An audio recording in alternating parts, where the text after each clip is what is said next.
Hello!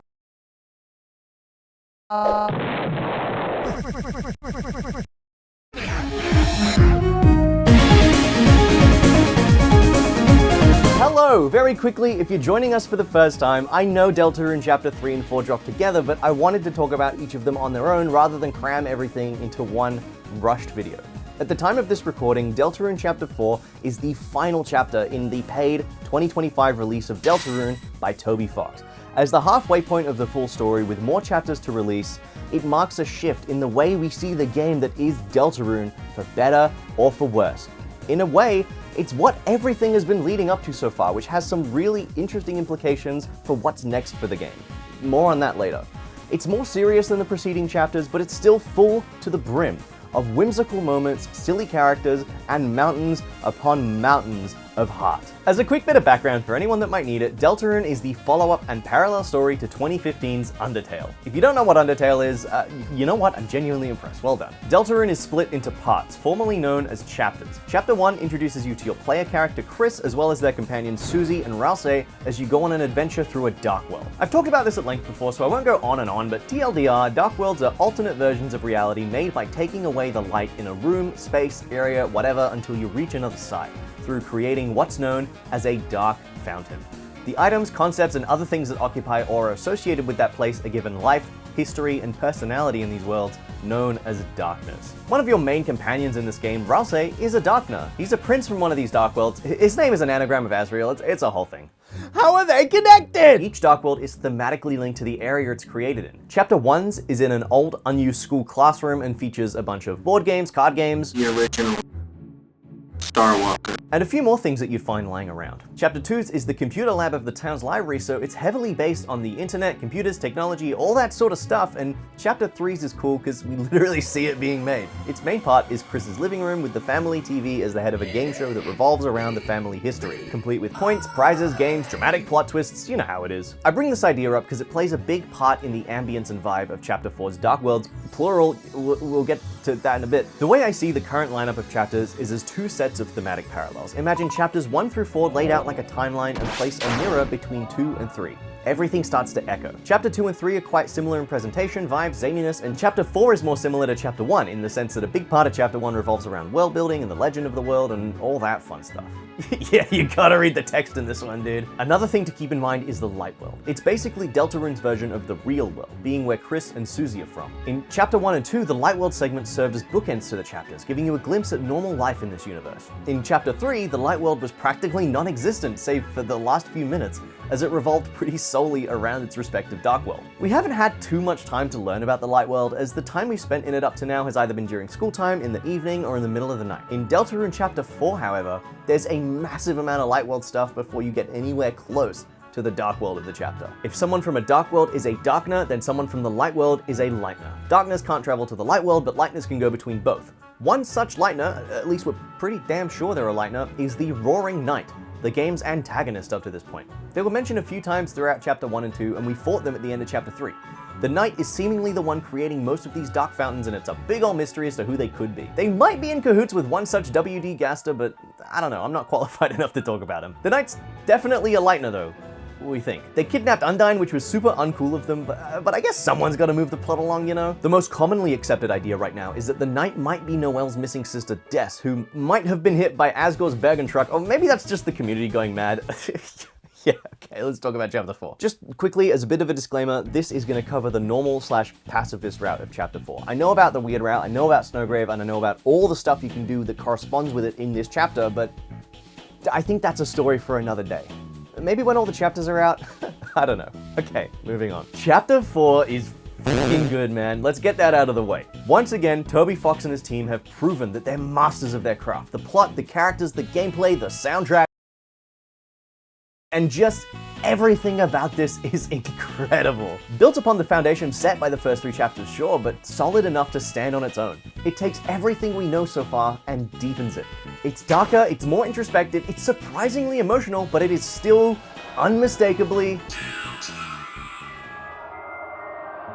Picking up immediately after the ending of Chapter 3, where Undyne was taken to the shelter and you were stuck outside it, Chris meets up with Susie at the dark fountain of the TV world, seals it, and then you begin the chapter, once again, sleeping on the couch. It's just like real life. We get a really nice moment of Susie, Chris, and Toriel all sitting around the dining table as Susie digs into some pancakes. School's out, baby, and so we do what any crazy teenagers leading double lives would do: go to the Darkwood Church. We have to go to church. Ugh.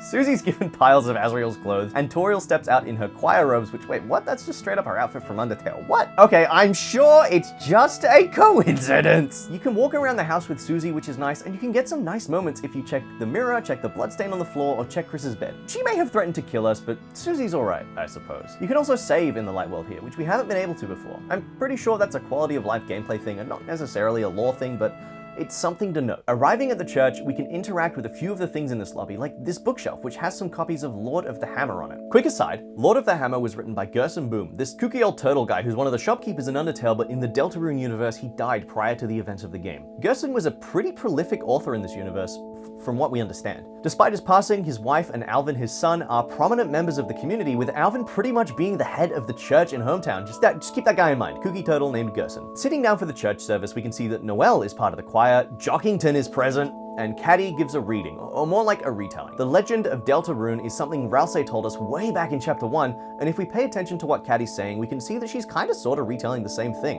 The prophecy, as it turns out, exists in both the light and dark worlds.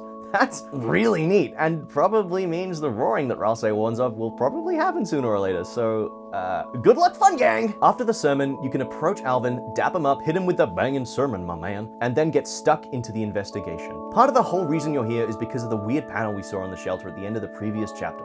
To rescue Undyne, we gotta get in, but it's protected with some kind of code lock, connected to 3 different images. One image is of a pine tree, one is of an officer's badge, and one is of the Deltarune, so the thought is the church might be a decent place to start looking. You can talk to a few different characters here, like Alphys, who warns you that you shouldn't go in there by yourself, Caddy's family, who are each other's biggest supporters, and Noelle, who is faster and can freeze her opponents. She's here with her dad, Rudy, who in previous chapters was holed up in hospital for some condition. Noelle drops that her mum keeps everything important locked up at home. We report back to Susie, who concludes that we should go and stake out Noelle's place to see if we can't find anything relating to the shelter. There's a really sweet moment here where it's like blatantly obvious that Noelle is head over heels for Susie, but nobody else takes notice, and 2 awkward interactions later, we're off to Noelle's house.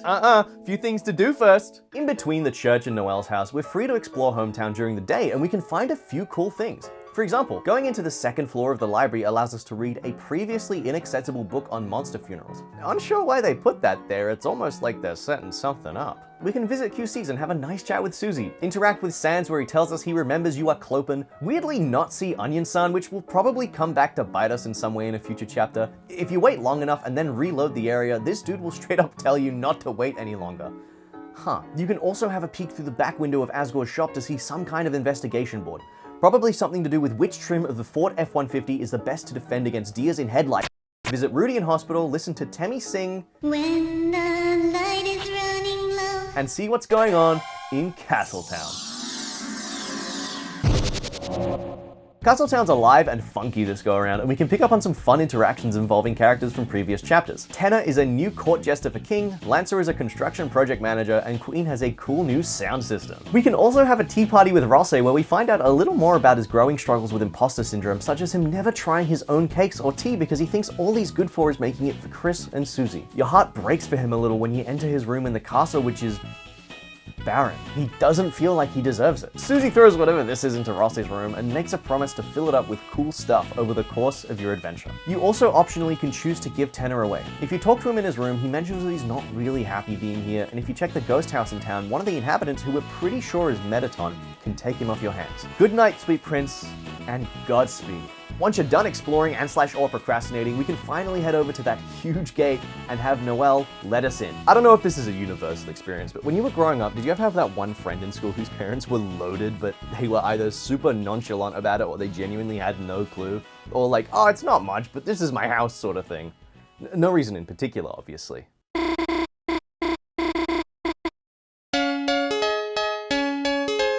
Noel's house is neat to me because it's the first new location in the light world since we started playing the game. The church also kinda counts, I guess, but we'd already seen the exterior. We already knew it was gonna be something kinda sorta probably important, but Noel's house has always been elusive. That huge gate has always been locked previously. So this is the first time in 6.5 years that a totally new area of the light world has been accessible to us. Maybe that's not a big deal to you. It's a big deal to me because, you know, it's been 6.5 years. But what do I know? I just work here. Heading inside, you can do a little bit of exploring with your friends. These guys love Christmas. I mean, it makes sense with them being part of the holiday family and all having various Christmas-related names: Noel, Rudy, December, and Carol. More on her later. There's a bunch of bells, wreaths, Santa robots that go, oh, oh, oh. There's this piano, there's this Among Us reference, there's Noel's room, there's this mysterious door, you know, normal household things. What, you guys don't have mysterious doors in your house? After you're satisfied with the amount of snooping, you can begin the study session. This covert operation that Susie thought up is all under the guise of working on that mysterious school project that was assigned in Chapter 1, which we still know nothing about, mind you, and so you're free to go check out that mysterious door. This is December Dess's room. It's surprisingly lived in for someone who went missing many years ago. We can poke around a bit here to find out bits and pieces of her character, like punk rock CDs, scary video games, old lighters, Asriel's retainer, and mint cans with unique leaves inside them. Oh, and this guitar, I guess. Inspecting it shows a note labeled shelter with a code. 1, 2, 2.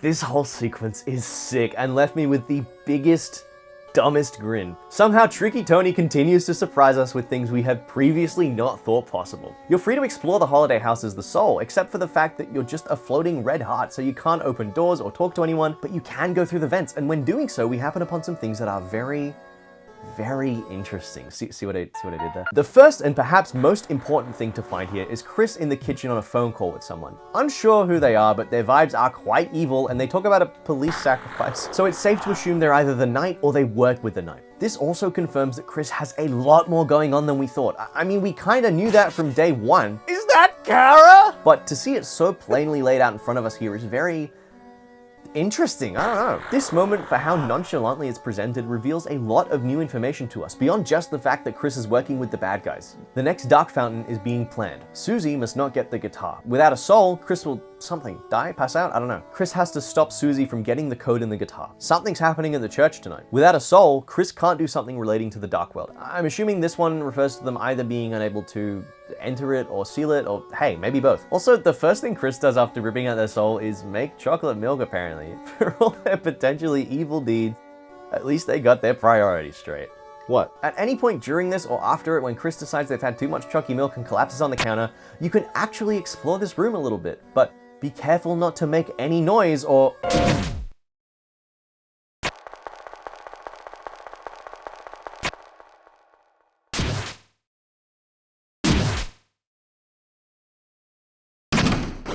If you do return to this room after that moment though, the grate will be locked, but Chris will go and do something interesting.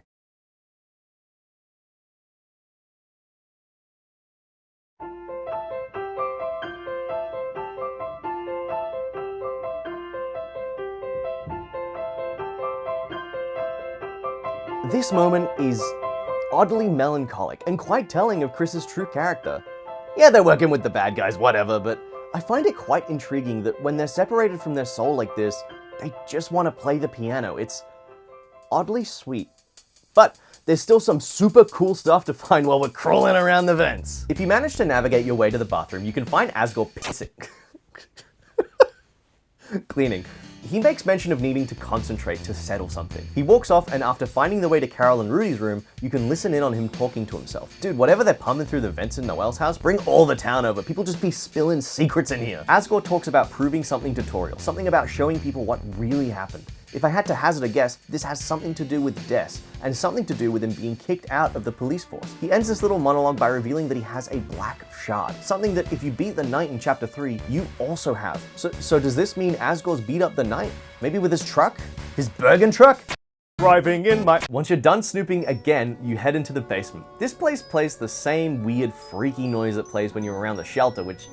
yeah, huh. You can listen in on Noelle and Susie bonding, play some music on the boombox, which weirdly is the track Lost Girl. There's a lot of speculation around whose theme this actually is, but the thing that sticks out about it to me is that in this scene, it's diegetic, meaning it exists within the world. I don't know if this will actually come back in some way, or if it's just a nice way to segue into this optional dialogue, but yeah, I figured it was worth a mention. Either way, when you decide you've done enough listening to two teenagers foreshadow potential future events of the game and also awkwardly dance around their feelings, you can trip the power and get on with the show. Noelle and Susie get a lot of development here and in the following sequences. There's a bunch more optional dialogue you can wait around for. You very nearly almost get found out by the two of them. It's a cool moment that's actually kind of tense. We don't know how Susie and Noelle would act if they discover this weird-ass floating heart. Like, maybe they think it's just something that's exclusive to Chris in the Dark World? Who knows? You get picked up and taken to the living room, and then you can jump off and freely explore the house as the soul. Weirdly, the door to Des's room is wide open. That code is yours for the taking. Or not. Chris seems pretty determined not to let us anywhere near this guitar.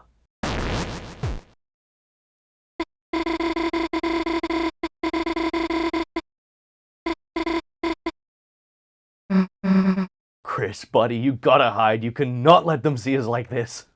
The next few minutes of gameplay are another highlight. Our goal is to get from one end of the closet to the other to get the guitar to make some noise so that we can alert Noelle and Susie to what's going on. At the same time though, Chris is trying desperately to stop us. It's slapstick Tom and Jerry's type stuff, and it's actually kind of sad seeing them this desperate, but I really love this whole moment. At the same time, Susie and Noelle keep on yapping with each other by talking about their time in the Dark World of Chapter 2 and how Chris is weirdly good at flirting, which actually makes Chris pause for a second blush, and Susie offers to get Chris to teach her and Noelle how to flirt. God, it's so pathetic, but like in the best way. It makes me cringe only because I know when I was a teenager, I was similarly awful at hiding my crushes and even more so talking to them. I've been there, Noelle. I know how it feels. Once you strum that guitar, we're discovered. Chris makes a phone call, the weird freaky person says they'll be right there, and then they put the soul back inside them. So we're back to being Chris again. Win, maybe? Honestly, I don't know anymore. Susie tries to play the guitar, Asgore third wheels, and then Noelle freaks out that her mom's coming home. Sheesh, I would be too if my mom had this as a theme.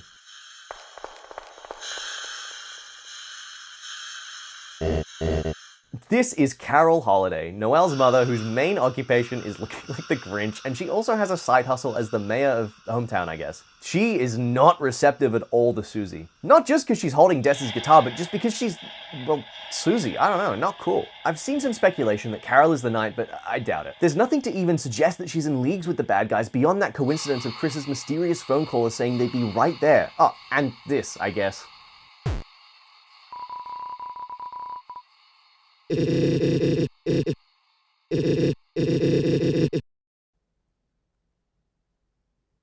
Personally, I think the whole Carol Knight thing is a red herring. Sure, she might be working with the Knight, but I don't think she is the Knight, if that makes sense. Anyway, after that whole ordeal, you help Susie demolish the snack platter, which comes off as a big old middle finger to Mrs. Holiday, and head out. It starts to rain, so you head home, only to find the door locked. Toriel went off to choir practice, so we gotta go back down to the church to ask her for a key, and someone's created a dark world in there. After a huge segment in the light world, it's finally time for our next adventure. It can't have been that big. It's only been... oh. Huh. Jumping into the dark world, we can sense that something is off pretty much straight away. There's new puzzles here involving playing piano, there's a strange wall that you could climb if you have the right tools, and the fountain is right up ahead! Ah, that's the Knight. The roaring Knight. You run up to them, but regardless of if you reach them or not, you're pushed out and down, and you smash through a glass panel as you fall deeper and deeper into the Dark Sanctuary. The Dark Sanctuary is cool, man. If the antics in the light world weren't enough, the vibes of this area, the visuals, the soundscape, etc. immediately signal to us that this ain't our normal happy-go-lucky romp through a fun-filled fantasy world.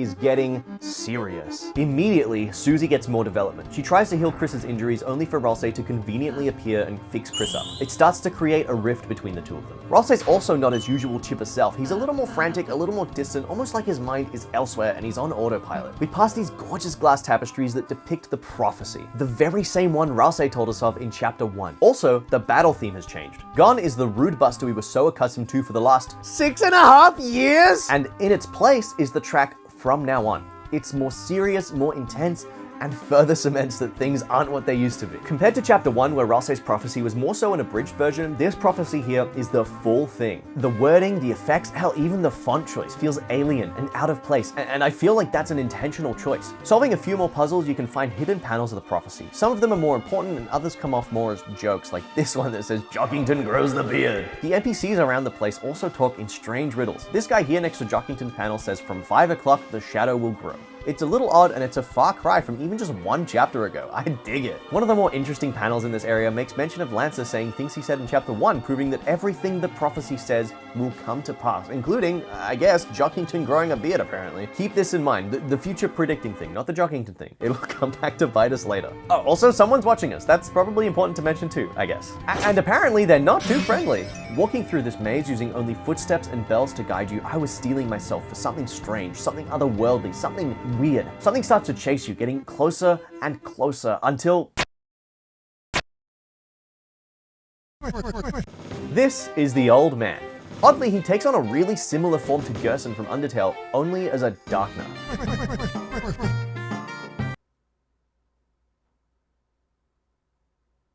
This line caught me off guard, I'm not gonna lie.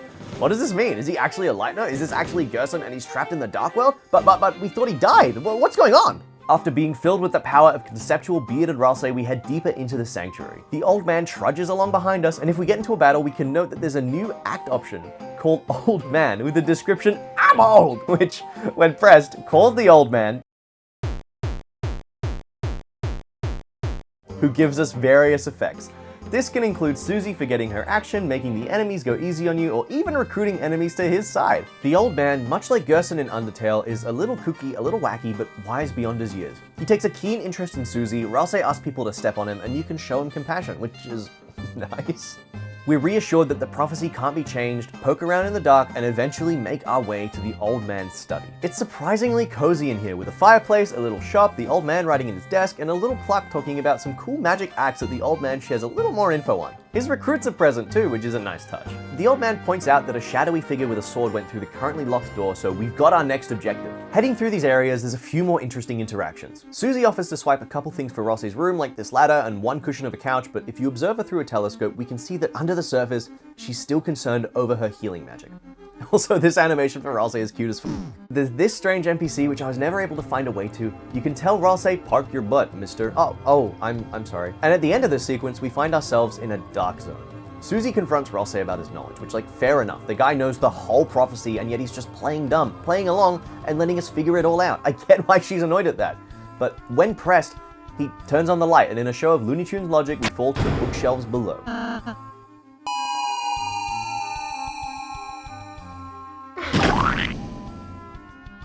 This area is intimidating, with someone shouting misspelt words at you as you march forward into the darkness.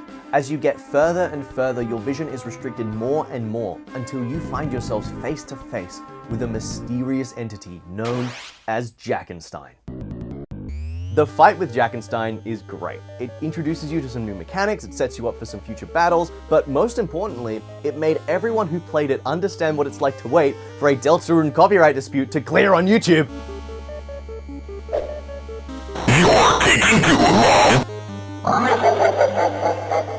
This gave me a little fright on my first playthrough. The goal of each attack from Jackenstein isn't just to dodge bullets like normal, but instead collect these little orbs around each area, raising your TP. TP usually is gained quite easily by attacking, defending, or grazing bullets, but in this fight it's heavily nerfed, so you gotta rely on those little orbs. When you get a key, the exit opens, and then Mr. Jackenstein himself shows up, proclaims,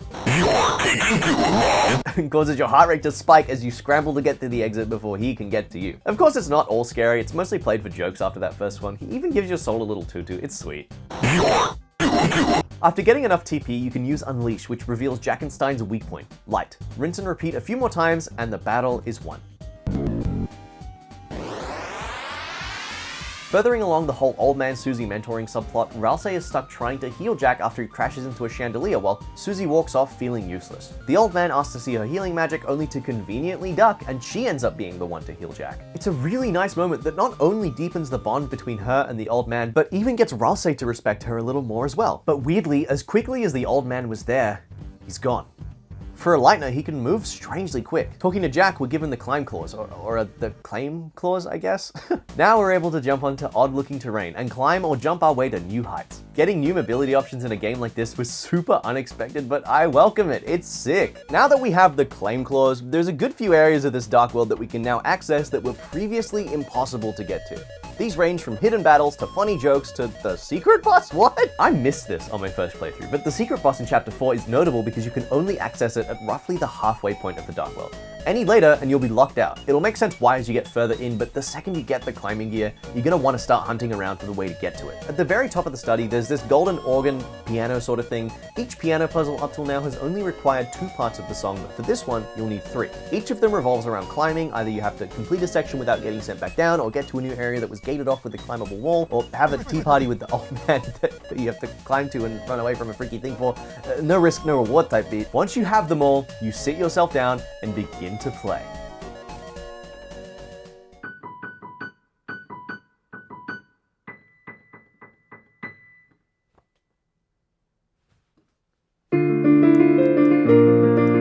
The fireplace in the old man's study recedes, and we see that magic axe that Susie was going on about earlier. With relative ease, we're able to add it to our inventory. Yeah, so it's not that simple. The axe is unaffordable, but the old man makes a deal. If Susie can best his challenge, he'll give it to her for free. The challenge? A haircut. One catch though, it's gonna be harder than it looks. The old man isn't just a kooky old man as it turns out. He's none other than Gerson Boom, the Hammer of Justice. Welcome to the secret boss. I don't know if anyone expected a fight with the old man, but it's really neat. It's a great moment for Susie, and if you've played Undertale, you'll know exactly what to do. Part of Gerson's whole thing is he turns the soul green, meaning you can't move and you can only defend yourself by facing danger head on. At first, it's similar to Undyne's fight in Undertale with you having to block arrows from above, below, and to the left and right, but eventually it expands, giving you diagonal arrows to watch out for. This fight, at least for me, wasn't as tough as the Roaring Knight from the previous chapter, but it's still a somewhat decent challenge. The goal of this fight, in a nutshell, is to impress Gerson with your battle skills. You can only attack and use magic in this fight, to the point where he steals your items if you try to use them. Using Susie's Rude Buster or healing magic speeds up the process, and he also drops some info about his book in the Light World, Lord of the Hammer. Its chapters are oddly similar to Deltarune's. They seem to parallel the respective chapter of the game, and it even hints at Chapter 5 being something about a garden being charred in an inferno of jealousy. After enough time, Susie manages to give the old man the haircut he asked for, and you are promptly awarded the Justice Axe. Oh, and the Chapter 4 Shadow Crystal, I guess. Apparently he just had it in his drawer, but he didn't want to use it. Based. Moving on, during your exploration, you might have come across this giant piano organ thing. If you poke around nearby, Susie heads into a doorway, and Ralsei prompts you to close your eyes and think about what she's doing. Hey, wait! Susie and Gerson have another heart-to-heart. The key to the piano puzzle is revealed, and she copies it down. Ralsei rejoins, and we get to the piano. There's no way we're able to play this one by ourselves. Susie gives Chris a pep talk, and seemingly inspired by this, they take the wheel.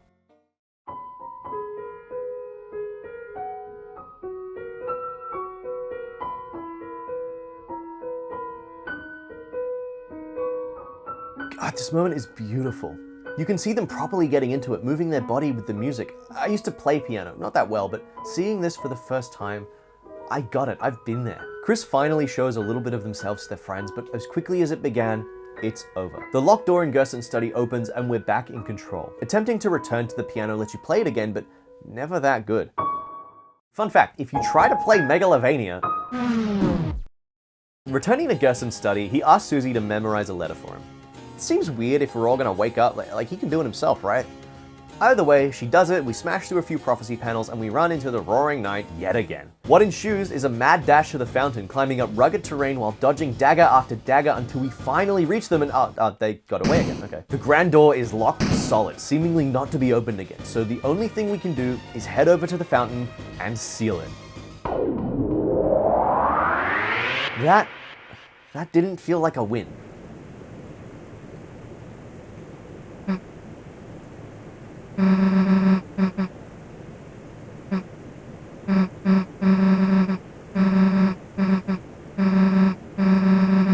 That's why. The main door is locked with a numbers lock, so you can poke around the lobby and its adjacent rooms to try figure out the code. You can listen to Susie tell a story about the piano, see Jack's light world equivalent, and then go searching for the old man who isn't there. Susie rummages through Alvin's desk to see if the code is in there, only to find a dusty hammer. She freaks out, and rightfully so. It's the monster equivalent of finding a body.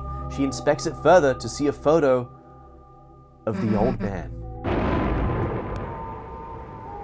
So Gerson wasn't a Lightner after all, or rather the version that we saw in the Dark World wasn't. It revived him as a Darkner. He must have known, which is why he tasked Susie with delivering his letter to his son rather than doing it himself. It ends up being a heartfelt apology from Gerson to Alvin for not coming to church as much as he should have. It's oddly poignant, but you've got a code to find. Susie has an idea, ask the old man. Problem is, he's not around. Unless they manage to go back into the dark, but she's gonna open a fountain, isn't she? Chris hands her their knife, stands diagonally, and we watch on as Susie creates her very own dark world, plunging us into the second sanctuary. I don't know if anyone expected this. I certainly didn't. If you want to count the opening moments of this chapter with us sealing the TV world fountain, this is technically our third dark world in just the one chapter, on top of the crazy light world stuff that we had as well.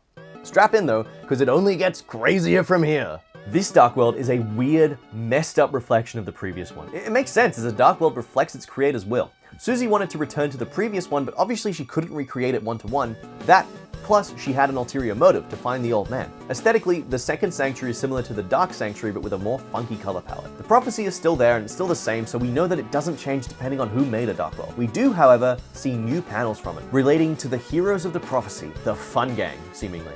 Ralsei's up first, the prince, alone in deepest dark. Then it's Chris, the cage, with human soul and parts. You know, I'm not fully convinced that this is talking about Chris. What other thing did we encounter that had human parts? More specifically, we created it and picked out the parts for it. Yeah. Interesting. And at last is the girl. Susie, probably, maybe. The girl with hope crossed on her heart. Except, look, I don't know. I don't know if this silhouette resembles Susie, or maybe it's supposed to be nondescript. At this stage, we've got no way of knowing who the prophecy is referring to, or even what order it's supposed to be read in. We can speculate all we want, but Ralsei's panel is found first, even though he's the third hero. Unless whoever wrote the prophecy is trash at counting, we can't say for sure what the actual order is. Exploring this area allows us to find other strange things, like this panel which seemingly tells of Tenna being attacked by the knight back in chapter 3, or this original looking statue. Or this enemy, which when you select the tuning act, has the Undertale fight UI appear. Or this really sick rotating climbing section, or the egg. Chapter 4's egg is somehow even weirder than chapter 3's. It's not as involved or convoluted to get to the egg room, but in this section where you're just Chris with no Susie, walk down this long ass corridor until you see one of the windows with a slight difference. It's super easy to miss, but once you spot it, you can head up. There's a prophecy panel here that says roots. Not sure what that's about, and this philosopher guy spits out a bunch of mumbo jumbo. Pointed tails, forests, children, weird. Walking between these two rooms, we arrive at...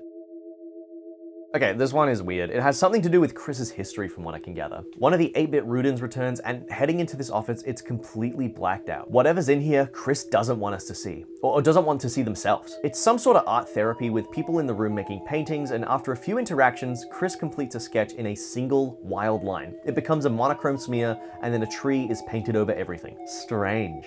Then you get the egg. Okay, moving on. This panel is really interesting. It seemingly is about to tell us how to save the world's... Oh, yeah, okay, that makes sense.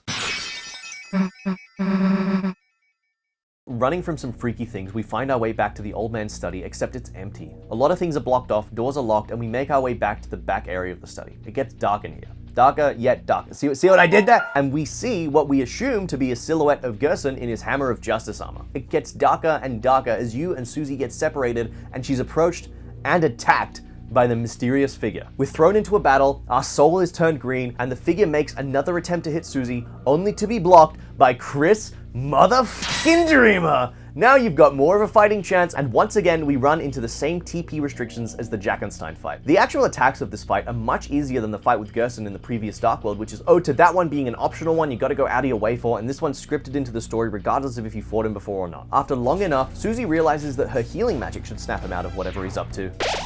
Oh. Oh, what the fuck? Ralsei's back again, and he knows that Susie made the Dark World, and he knows that the old man's not here. He sure knows a lot. Susie snaps. Ralsei's deliberate obfuscation of information has finally broken her, and she says quite clearly, if he knows something, why doesn't he just tell us? And this understandably breaks Ralsei too. He knows so much, too much. He didn't ask to know. He doesn't want to worry us, so he doesn't say anything. That's why he's been weird this whole chapter. He's hurting. He's trying to stay ahead so that we don't see the ending of the prophecy, which implies we really won't like it. And in his own words, if anyone's gonna hurt, let it just be him, which hell no, dude, he's part of the team. This moment really clears up the tension between Susie and Ralsei, with her agreeing to let him go ahead when necessary, but otherwise sticking together as a team. You head up towards the fountain, seemingly unsuccessful in finding the code, before the fire extinguisher shows up and tells you that the code is written on it. Okay. After sealing the fountain and going back into the light world, sure enough, the code works. And so we dive once more back into the dark. And so begins the final act of the Dark Sanctuary. This whole chapter so far has been such a roller coaster of emotions, but somehow it gets even wilder. Reuniting with Ralsei, the fun gang is brought back together and we head through the grand door. Blue glass glitters like crystal. We see the second fountain and haul ass over there. There's new prophecy panels we discover talking about things like hearing the ring of heaven's call or seeing the tail of hell take crawl. There's even one that we're barred from seeing. The text talks about a banished angel meeting its desire, but the picture is blank, only to us. Susie and Ralsei can see it, but Chris chooses not to investigate further. And then there's this one. The Flower Man trapped in asylum, which quite clearly depicts Asgore, and this, along with the hint that Gerson gave us about chapter 5, I think paints a decent enough picture of where the story's headed next chapter. You get some sick airtime on a piano and head up some stairs to a giant, unclimbable glass column. Oh, and the knight knows we're here. Sick. In a stroke of luck though, Jack reappears. We hop on his back and he helps us climb up, but mercilessly, the knight attacks, sending us and Jack to our doom.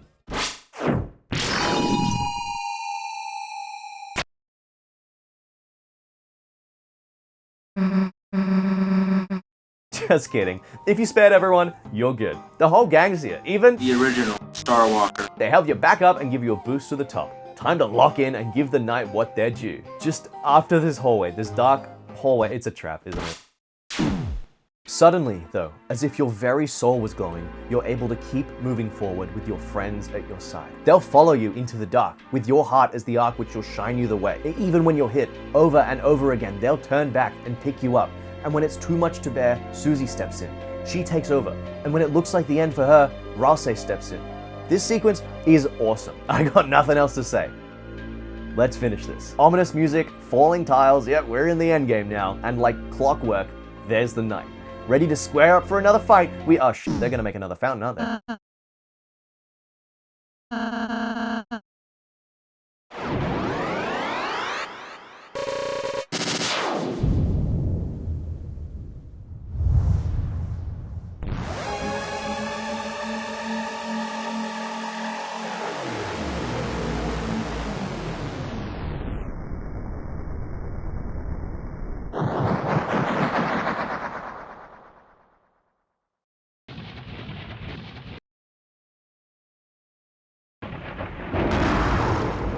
So, this is a Titan. You have to jump on and scale the petrified fountain, Shadow of the Colossus style. All the while, it's hatching. It won't attack itself, yeah, but what happens when there's nothing left to hold on to?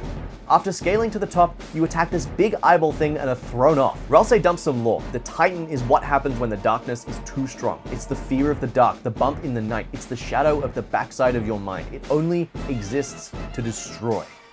So can we spare it? We have a fight with these strange fetus-looking things and then we keep on climbing. Eventually, we find ourselves at a standstill and all we can do is wait for it to show itself. The Titan, its true form, is the Valve guy apparently. Susie monologues at it, it reveals its actual form and we get ready for the final showdown.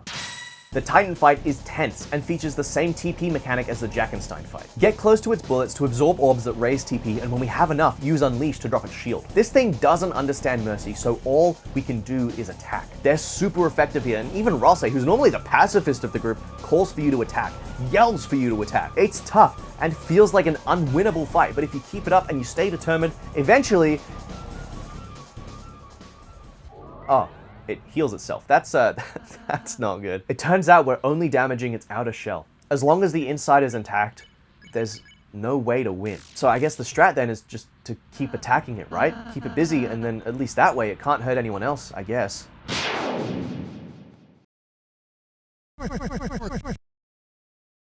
Hey, Need a hand? It is motherfucking Gerson Boom. In our moment of need, he joins the party and we can start hammering the Titan.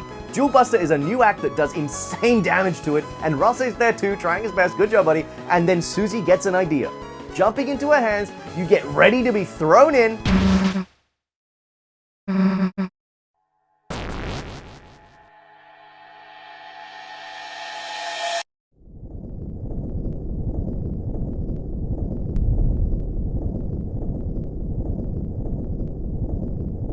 The two of you plummet inside the Titan.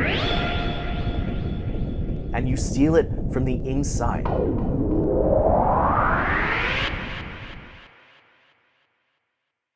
Susie runs off trying to find the old man, and Rosse freaks out, sprinting after her and yelling. When we follow, we find the last prophecy. The final tragedy unveils. To save the worlds, there is only one way.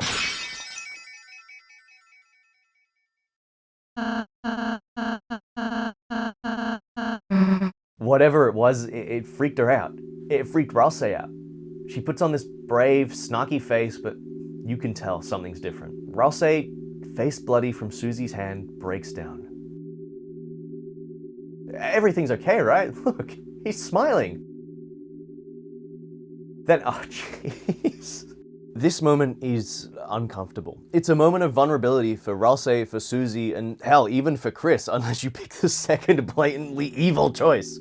Of course it's okay not to smile, and this moment hit home for me, much like I'd wager it did for everyone else. Once I was told that it's okay not to smile. I actually relate to Rosse a lot in this moment. Without wanting to vent or get too personal, I've been through my fair share of stuff. I've struggled with my fair share of stuff, but I've always strived to be the positive one, the happy one, the one that lifts everyone up in the room, but sometimes that mask slips, and I'm willing to bet that for a lot of you, it's the same. Deltarune, up till now, has always been about a happy-go-lucky adventure for you and your friends, but if this chapter is anything to go by, it's proof that not everything has to be wacky and zany. Sometimes things are heavy, sometimes things aren't fair. The silly moments are allowed to coexist with the serious moments, and that's okay. It's okay not to smile.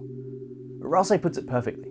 Friendship isn't just about being happy all the time. It's something far, far greater than that. And through your friendship with Rosse, and Susie's friendship with Rosse, he's given the belief that things can change. That there's not only one way to do things, that there isn't just one ending. Until we see fate with our own eyes, let's believe too. As a quick aside, this whole chapter gives me one-shot vibes. If you don't know what one-shot is, it's another indie game where the whole premise is exactly that. What it says on the tin, you only have one shot. Without wanting to spoil it, over the course of that game, the friendships you make and the bonds you forge bring that premise into question. Perhaps there's more to it than meets the eye. Perhaps there's more than one shot. I've talked about it at length before. If you're interested, I'll chuck it in the description. Okay, back to Deltarune. Rosse prompts us to head over to the fountain, tells Chris they were cool when they played the piano, and we walk on through into the next room. We approach the fountain, chat with Susie, and she says that no matter what, she wants to keep being friends with Chris and Rosse. It's a sweet moment that really shines a light on her character development so far. As if in imitation, your soul begins to glow.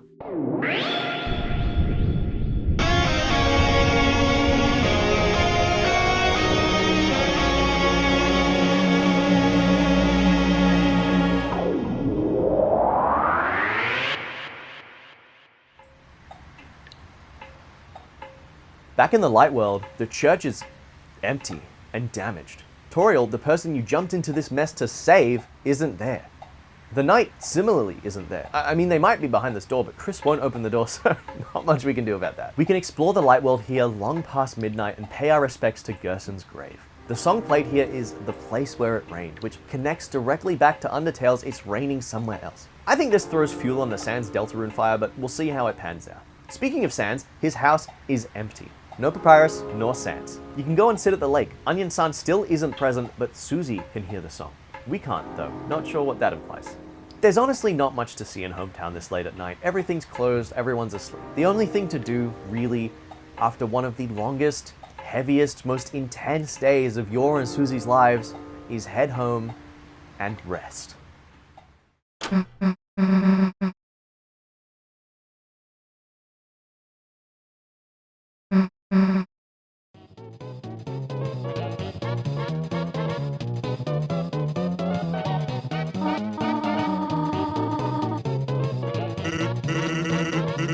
And apparently see Sans rizzing up your drunk mum, but hey, you know what? It's none of my business. It's a little uncomfortable. Even Chris just wants to go to bed here.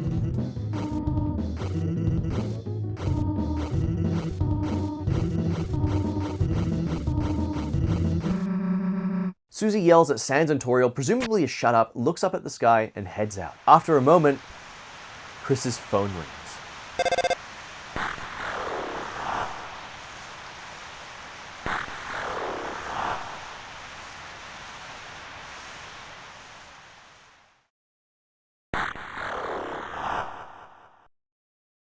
And that is Deltarune Chapter 4. What an experience. It's so different from what came before it, and yet it changes everything we know about the world, its characters, and where it's going. We may not have all the answers, we may not know all the pieces, but that's okay. After what felt like forever between Chapter 2 and 3 waiting for tomorrow, after tomorrow, after tomorrow, it is so incredible to say that on June 4th, 2025, and every single day after that, Deltarune was and is today.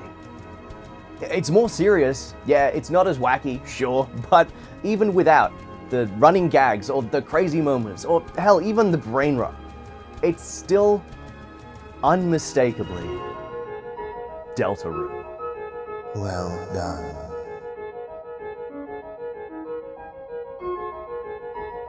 The halfway mark has been attained.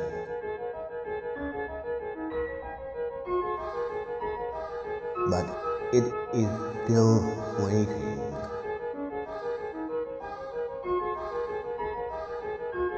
How much longer now? My Deltarune.